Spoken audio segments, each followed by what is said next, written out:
Breaking news from the stadium tonight as an anonymous fan foot the bill for 55,000 hot dogs, bringing that sweet tubed meat to everyone in attendance. Free dogs! Yeah! 55,000 hot dogs? What does that even cost?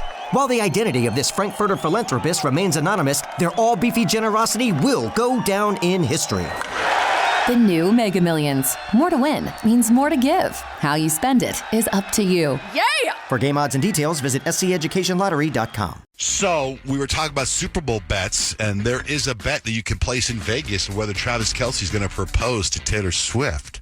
Does he have any words on that? He does. So, they always do a media day for both teams, and Travis Kelce obviously was a part of that. Was asked a few questions, and that was one of them.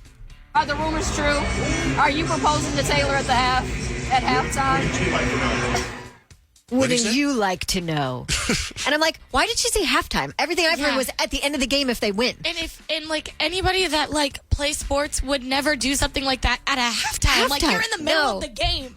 She should have said, no, not halftime. Yeah. And then that would have everyone would have gone crazy. For sure. But then I thought that they asked him a really interesting question, and they said, hey, if you could ask the media any question, what would it be?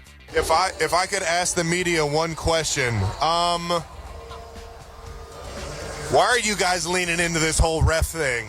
You know what I mean? Like, why are you guys leaning into it? That's all I got, though. Because everyone just sees the plays, and they see the refs call the plays that shouldn't be called, right? Like, that's why everyone's leaning into it, because there's, videos of it. I feel like him saying that makes me feel like the refs are in on it now.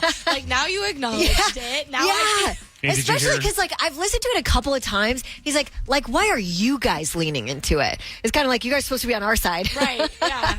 It's like, this was your plan, and then he says, you know what I mean. Did you hear that? He threw that in there. One of the banned phrases. What about Justin and Hailey Bieber? I really hope this is not true, but I have seen way too many headlines over the last couple of months that their marriage is in jeopardy. And the latest one is their relationship is hanging on by a thread because Justin has incredible anxiety. He's been very open about his mental health struggles, and apparently those have gone out of control because he's worried he's going to be put on the stand to testify in the Diddy case. He's completely worried about that. Hailey doesn't like his drug use, and she's been a big part of his sobriety, but I don't know. I mean, you probably saw he posted doing drugs on his Instagram just the other day. And she's like, listen, we've got a 5-month-old kid. You have to pull it together. This is all according to sources and whatnot as to what is tearing them apart. And they're saying that Hailey has basically said, if you can't get your act together, I have to put me and our son's safety at number one. And she's considering leaving him, asking for custody, and taking part of his $300 million fortune. That's insane. That's so crazy to think. And I've seen a lot of these headlines too. And a lot of the comments are people getting on Hailey Bieber because there's these girls, I mean, me included, who grew up listening to Justin Bieber and are obsessed. And they're like, we could have took better care of him. You don't care. And it's this is Hailey Bieber, but Hailey Baldwin. She doesn't need Justin Bieber. She's fine. Yeah. You know? Yeah, and I'm I'm trying to put myself in her shoes. Yeah, you're with Justin Bieber, but it's a constant struggle. And if it's putting your son's life in safety, if it's putting your son in danger, at one point you're going to have to put your foot down. Now, who knows what's happening behind closed doors? We don't know. Right. But it breaks my heart because I want them to work through it, and I want them to be together because I love them together. Yeah, me too. And they're going through something. Yeah. So, well, it's tough. I mean, when you have a baby, your whole life changes. That alone, on top of everything else he's dealing with mentally and emotionally, that's a lot. The Blake Lively Baldoni stuff, right? If you remember, there's all these videos of Blake Lively being rude on interviews. And one of the interviews I've seen over and over again is her and Anna Kendrick. And Anna Kendrick's you can tell you get the vibe that they don't like each other. Have you seen it? Yes. You've seen where she's oh, you don't she's get to be kind princess. of joking in jest, and then Blake Lively's kind of ignoring her in a way. Yeah. I was what movie is that? What are they doing the press junket for, right? And now I saw that there's a sequel, right, Peyton? You said there's a sequel to the movie. Yeah. So they must be friends. Why would they agree to do a movie together?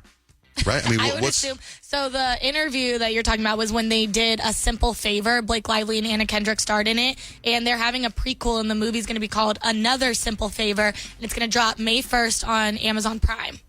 Right, so they must be they must be friends or what? Or held to contract? I don't necessarily I don't think you can jump to conclusions about that either way, right? just because they're doing a job together doesn't necessarily mean they get along or they're friends, unless true. they literally put the whole movie together and decided to do it together collaboratively. What about Ariana Grande and her voice, which we've talked about many times? Yeah, right. and she said that and was asked about it again during her interview, because some people were like, when she talks like this, you're like, where's Ariana Grande? Because you've also heard her, basically talk like this at the same time. And she kind of had to explain it again in this interview. That is just kind of something that's healthy for the voice and whatever. It's just a normal thing for vocalists. Wow. And it's so funny because we've talked about it a zillion times and people are still like, where's your real voice? And I'm like, well, they all are. So it's just interesting. She's like, I've talked about it a zillion times, but yes, I'll answer it again.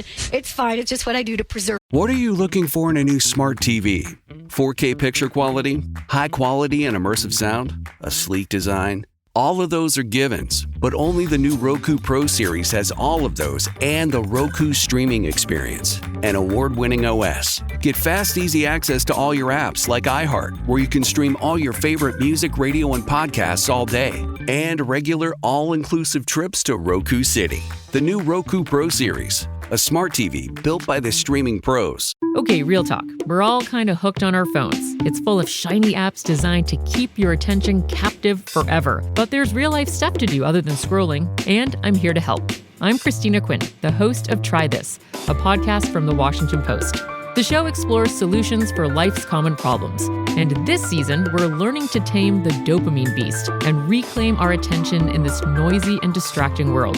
So let's tame the beast together. Find Try This from The Washington Post wherever you listen. Deciding on what to listen to is hard. Using Zumo to stream music from iHeart 90s Radio is easy. Or play iHeart Country or Hip Hop Beats. Your choice, all for free. Stream easy with Zumo Play. Get live and on-demand entertainment with no logins, no signups, no accounts, no hassle. This April, binge these classics. The Whole Nine Yards starring Bruce Willis and Matthew Perry. Adaptation with Nicolas Cage and Meryl Streep. And The Fisher King with Robin Williams. All streaming free on Zumo Play. Go to play.zumo.com now. Life is hard. Zumo is easy. My voice.